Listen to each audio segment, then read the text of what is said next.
வணக்கம் நண்பர்களே, மாயாச்சின்னு சீரியல் செம பரபரப்பாக போயிட்டு இருக்குன்னே சொல்லலாங்க. பரபரப்பான கட்டத்தில் ஊரை சுற்றி கற்பனா இருக்க நம்ம மாயா வரக்கூடாது, அதுக்குள்ளே மாயாவுக்கு வேட்டு வச்சிடும் அப்படின்னு முள்ளெல்லாம் வெட்டி போடுறாங்க. கருப்பசாமி அருளால் அதை பூக்களாக மாறி நம்ம மாயா கடந்து வராங்க. ரவுடிகளை வச்சு மாயாவை அடிக்க வைக்கிறாங்க. ஆனால் நம்ம கருப்பன் நம்ம மாயாக்குள்ளே இருக்காங்க. அவங்க புகுந்து அப்படியே ரவுடிகளை ருத்ர தாண்டவம் ஆடுறாங்கன்னு சொல்லலாம். ஒரு கட்டத்தில் பார்த்தோன்னா நம்ம பார்வதியை இழுத்து அப்படியே அந்த குளத்துக்குள்ளே தள்ளி விட்டுறாங்க. பார்வதியே தேட வைக்கிறாங்க.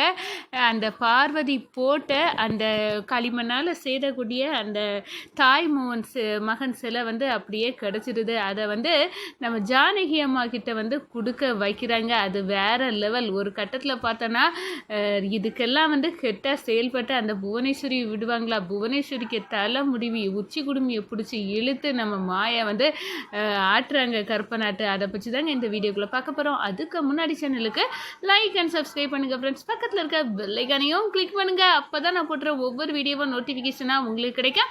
வாங்க ஃப்ரெண்ட்ஸ், வீடியோக்குள்ளே போகலாம். ஃபஸ்ட்டு எடுத்த உடனே பார்த்தோன்னா சேம அதிரடியான பரபரப்பு கட்டம் அப்படின்னே சொல்லலாங்க. பரபரப்பான கட்டத்தில் நம்ம பார்த்துட்டு இருக்க நேரம் தான் மாயாவுக்கு கருப்பசாமி உள்ளக இறங்கிட்டாங்க. கருப்பசாமி ஆட்டம் மாயா மேலே புகுந்து பட்டையை கிளப்புது. ஆனால் மாயா ஊர் சுற்றி வரதுக்குள்ளே நம்ம வரக்கூடாது, அதை தடுக்கணும் அப்படின்னு பார்வதி ஏன்னா நம்மளை விடாமல் கண்டுபிடிச்சிருவா. நான் தான் அந்த தாய் மகன் சிலையை குளத்துக்குள்ளே போட்டது அப்படின்னு நிரூபிச்சிருவா.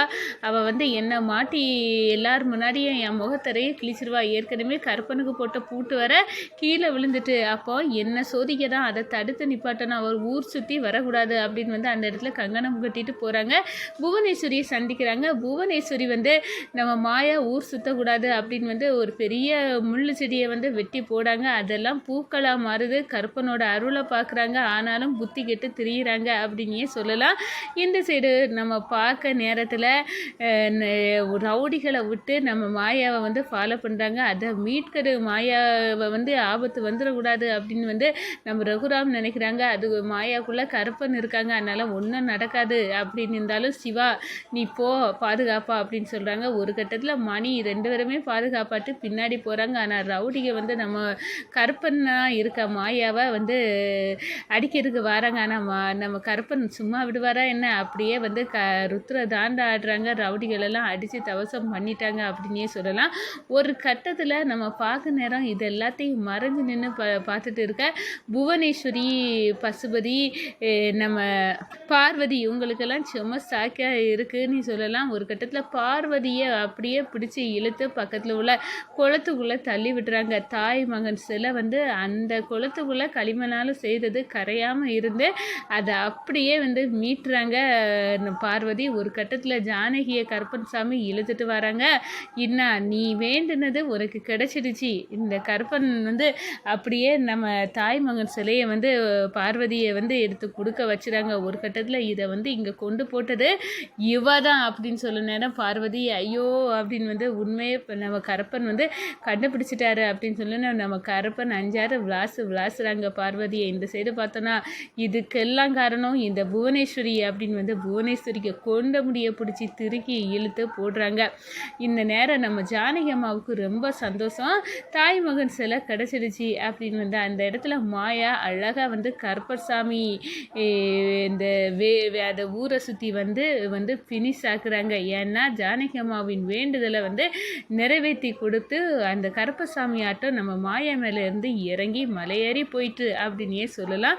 அதே நேரத்தில் இங்கே நம்ம கருப்பனுக்கு எதிராக கலகம் பண்ண நினச்ச அந்த புவனேஸ்வரி, பசுபதி அவங்க எல்லாம் அப்படியே சுக்கு நூறாக நம்ம சாமியை தப்பு கணக்கு போட்டுட்டோம், சாமி நம்மளுக்கு சரியான படத்தை கற்று தந்துட்டு அப்படின்னு அந்த இடத்துல நினைக்கிறாங்க. ஆனாலும் பார்த்துக்கிடுங்க நம்ம மாயா எப்படியாவது புரிய வைக்கணும். பெரியப்பா கிட்ட கதிர் தான் இந்த வீட்டு வாரிசு அப்படின்னு சொல்லணும். ஏம்னா அதை தெரிஞ்சுக்கிட்டு அந்த புவனேஸ்வரி எல்லாம் சதி பண்ணது மாதிரி இருக்குது அப்படின்னா நம்ம கண்டிப்பாக கதிருக்கு இந்த வீட்டில் உள்ள உரிமையை வாங்கி கொடுக்கணும்.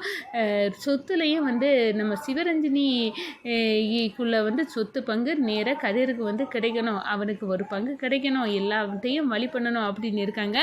நம்ம கருப்பன் நம்மளை காட்டுன்னு காட்டினாலும் சொத்துனி வர நேரத்தில் எப்படியும் நம்ம கதிருக்கு ஒரு பங்கு வந்து கொடுக்க முடியாது. ஏற்கனவே தனாவுக்கு ஒரு பங்கு போயிடும். அது பிறகு இன்னும் இருக்க பங்கையும் நம்ம வந்து கதிருக்கு நீ எல்லாம் கொடுத்தா நம்மளுக்கு என்னதான் மிஞ்சம், இதுக்கு மேலே மிச்சம் மீதி ஏதாவது இருந்தால் தான் மிஞ்சம்.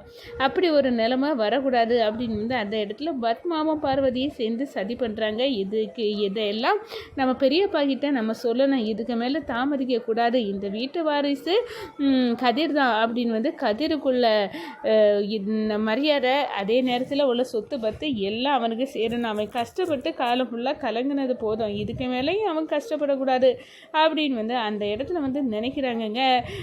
நம்ம மாயா ஒரு கட்டத்தில் வந்து சந்திக்கிறாங்க ரகுராம. இந்த பாருங்கள், இந்த வீட்டு வாரிசுன்னு தேடிட்டு இருக்கீங்களா, அதுக்கு எனக்கு தெரியும், என்ன மாயா சொல்கிற அப்படின்னு வந்து ஜானகி அம்மா கேட்குறாங்க.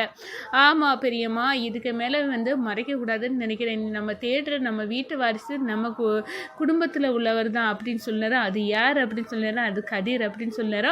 நம்ம ரகுராம் அரண்டு போய் நிற்கிறாங்க. என்ன கதிர் தானே அப்படின்னு வந்து சொல்ல நேரம், நான் கூட அந்த தாய் மகன் சிலையை வடிக்கிற நேரம் கதிர் சின்ன வயசில் இருந்ததை வச்சு தான் நான் இந்த சிலையை வடித்தேன், இப்போ வந்து எனக்கு புரிஞ்சிடுச்சு அப்படின்னு வந்து அந்த இடத்துல வந்து சாக்காவே நிற்கிறாங்க.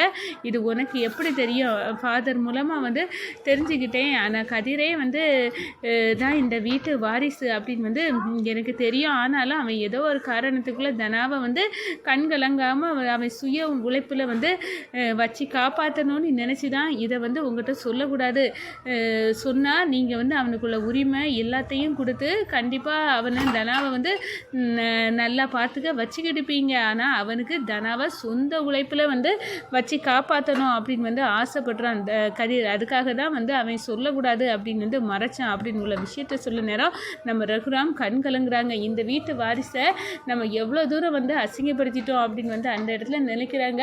அவன் நினச்சா நான் இந்த வீட்டோட வாரிசு அப்படின்னு வந்து சொல்லியிருக்கலாம், ஆனால் அவன் சொல்லலை. அதுதான் இந்த வீட்டோட வாரிசுக்கு பெருந்தன்மை அப்படின்னு வந்து ரகுராம் வந்து நினைக்கிறாங்க.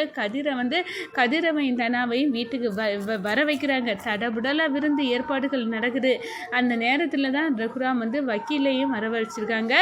என் சொத்தில் வந்து சிவரஞ்சனிக்குள்ள பங்கை வந்து நம்ம கொடுத்தே ஆகணும், அது முறைப்படி சிவரஞ்சனியின் வாரிசு கதிருக்கு வந்து கிடைக்கணும் அப்படின்னு வந்து ஏற்பாடுகள் நடக்குது. இங்கே பத்மா பார்வதி பார்க்குறாங்க, என்ன இவர் மட்டும் எதுக்கு எடுத்தாலும் முடிவெடுப்பாரா, இவரோட மருமகே அப்படின்னு வந்து தெரிஞ்சு தானே இந்த சொத்தில் உள்ள பங்கை கொடுக்குறாரு, அதுவும் இது தனாக்கு தானே போய் சேர போயிடுது, அப்படியெல்லாம் பண்ண முடியாது அப்படின்னு வந்து அந்த இடத்துல வந்து நம்ம ரகுராம எதிர்க்கிறாங்க. பத்மாவும் பார்வதியும் இந்த கதிருக்கு சொத்தில் பங்கு கொடுக்கக்கூடாது, உங்களோட மருமகனி தானே செய்கிறீங்க, ஐயோ இது சிவரஞ்சியோட பையன், சிவரஞ்சனிக்கு வந்து அந்த சொத்தில் ஒரு பங்கு உங்களை மாதிரி இருக்குது அப்படின்னு வந்து எவ்வளவோ சொன்னாலும் பத்மா பார்வதி அதுக்கு எதிராக கலகத்தை பண்ணதுக்கு வந்து துடிக்கிறாங்க அப்படின்னு சொல்லலாங்க.